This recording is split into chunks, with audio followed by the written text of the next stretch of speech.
Hello again, second graders. The next lesson in math is on page 723 in your math workbooks. It's lesson 11.4. Yesterday we talked about three-dimensional shapes. Today we're going to talk about two-dimensional shapes.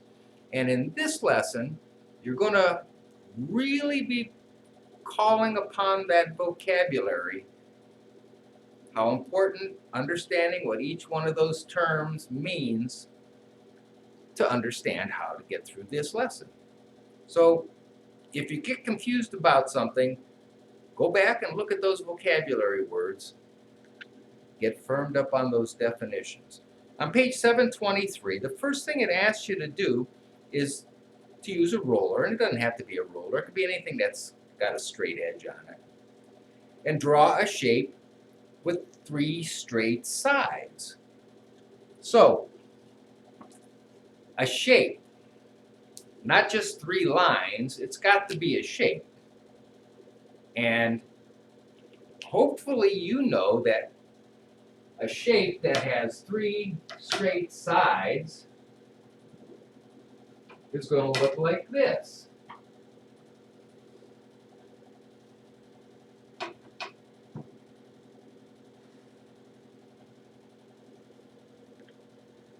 Side 1, side 2, side 3. By the way, those are called sides. But I guess you already knew that. So I took my roller and I draw a shape that had three straight sides. And what do you call that shape? Right, everybody knows that. It's a triangle.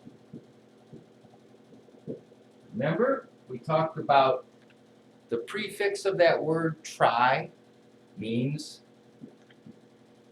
three. 1, 2, 3. Now, they also ask you to draw a shape that has four straight lines. So I'm going to take my ruler here and we're going to draw a shape that has four straight lines. There's one.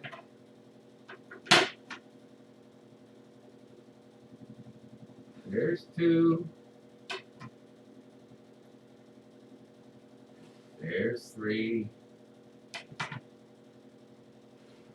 There's four. There's a shape with four straight lines. Everybody sees that, right? 1, 2, 3, 4. A shape with four straight lines, and what is that shape called? That is called a rectangle. So, on page 723, what they've asked you to do here is to draw a triangle and a rectangle. Pretty simple so far. Now, when you flip over to 724, it's like all kinds of different shapes. So let's take a look at what that's all about.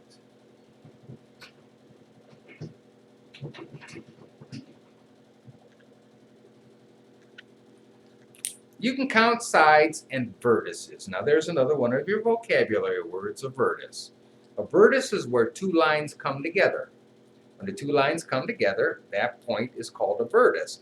If it has several points where the lines come together, then the plural of the word vertex is vertices.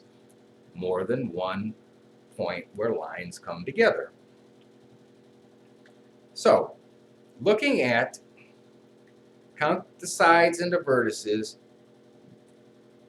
to name the two-dimensional shapes. Look how many sides and vertices each shape has. So the first one we're looking at is that three-sided shape. And the three-sided shape has 1, 2, 3 sides. That's pretty easy. It's a three-sided shape. It also has 3 points where the lines come together, so there are 3 vertices. Now let's look at the quadrilateral. Remember, quad, 4, it just means 4 lines. They could be connected in any kind of different weird shape. but they have to be 4 lines. And the quadrilateral that they show you there, one's a square and the other one isn't. It's actually a trapezoid, but they all have 4 sides and they all have 4 vertexes or 4 vertices where those sides touch one another. A pentagon, penta means 5. So if you have 5 lines, and you can see the sides, you can count them 1, 2, 3, 4, 5. Now let's look at how many places they touch. So there's 1, 2, 3, 4, 5. So 5 sides, 5 vertices. When we look at the hexagon, remember a hexagon is a shape that has 6 sides. And it can be in the shape of that gem-looking shape there, or it can be like that upside-down L shape. It's got 6 sides. That's what makes it a hexagon.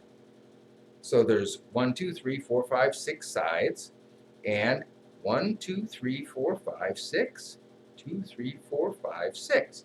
Isn't it funny how there's a vertex for every side? If it's 6 sides, it has 6 vertexes, or vertices. The same thing with the bottom of 724. You've got a triangle there. Just a little hint here, that's an obtuse triangle because the angle in it's greater than 90 degrees. But how many sides are in a triangle? Try, 3. 3 sides, how many places do the lines touch? 3. A hexagon, there we are again, 6 side. And the pentagon, which is a funny looking little pentagon there, but it has 5 sides. That makes it a pentagon. Look at number 4 on 725. Now there you go. The first thing you got to do is count the sides. So how many are there? 1, 2, 3, 4, 5, 6. So that image, that shape, is a hexagon. And it has 6 sides and 1, 2, 3, 4, 5, 6 vertices. Then we have number 5, sort of a square standing on its end. There's a special name for what kind of shape that is, but we don't want to plug up your brain too much here. It's enough to know that it has 4 sides, and if there's 4 sides, then there's 4 vertices. The next one, 1, 2, 3, 4, that also has 4 sides, and 1, 2, 3, 4 vertices. Our triangle, 3, 1, 2, 3, 4, 5, 8 is a pentagon, and 9 is 4 sides, 4 vertices. This should be pretty easy for you to get. 10, 11, and 12, they're asking you to draw. So we know a pentagon has got 5 sides. They've drawn 3 sides in. You've got to add 2 more. The quadrilateral, 4 sides. A quadrilateral has 4 sides. So you have to draw 2 more sides to finish that. But you have to attach the dots, because everywhere there's a dot and the line comes together, you have a vertex. The hexagon, for number 12, it gave you 3 sides. You have to add the other 3. Turning to page 726, we got a couple of word problems. You know how I love word problems. Think smarter. Draw or write to explain. So now you gotta kind of be wearing your thinking caps here a little bit. Alex draws a hexagon and 2 pentagons. How many sides does he draw altogether? A hexagon, we know a hexagon has 6 sides. We know a pentagon has 5 sides, and he drew 2 pentagons. So there's your answer. 6 plus 5 plus 5. And that equals 16. So there's 16 sides altogether. And I'll point out to you, if there are 16 sides, there are also 16 vertices altogether.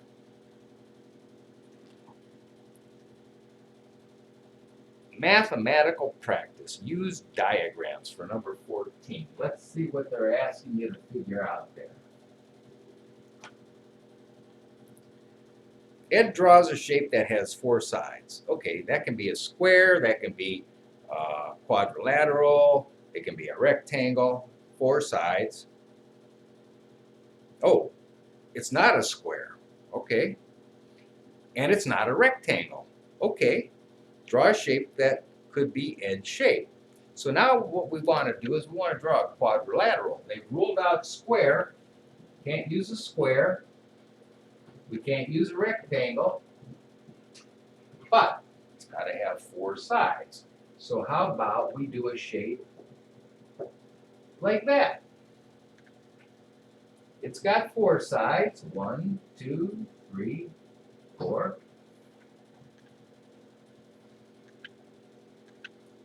Now you can draw all kinds of funny shapes as long as it's got 4 sides. That has 4 sides. It's a quadrilateral. So there's a lot of different ways you can draw that. You pick a way that you want to illustrate your quadrilateral. "15. Count the sides and vertices of each two-dimensional shape. Draw each shape where it belongs in the chart." So, you need, again, to know your vocabulary. You need to know that a quadrilateral has 4, a hexagon has 6, and a triangle has 3. Look at those shapes, count the sides, put them in the box they belong in. Now, looking at your homework on 727 and 728, I don't see anything in there that's real mind-boggling that we haven't covered. In your spiral review in that homework, you're going to need to get your rulers out because it's going to take you back a little bit into measurement where you're measuring things using the centimeter, the metric unit of measure. I want you to measure that. And then you're going to finish off or get some data. You're going to pull some data out of that picture graph. Now, that finishes up lesson 11.4. The next thing we're going to look at are two-dimensional shapes. And all two-dimensional shapes, I don't care what shape you make, if it's a square, if it's a triangle, if it's a quadrilateral, if it's a hexagon, doesn't matter what the shape is, these two-dimensional shapes, but each one of them has angles where those lines come together. And we can calculate what each one of those angles are. Where the lines come together, it forms an angle. Here's your angle. And the angles of any of the sides. So that's what we'll be talking about next. Angles in those two-dimensional shapes. So, good luck with your homework. As always, take care of yourselves, stay safe. Sure wish we get some sunny weather. All this rain is really starting to make the grass grow. But at any rate, you take care of yourselves. Be kind to people. We'll see you tomorrow.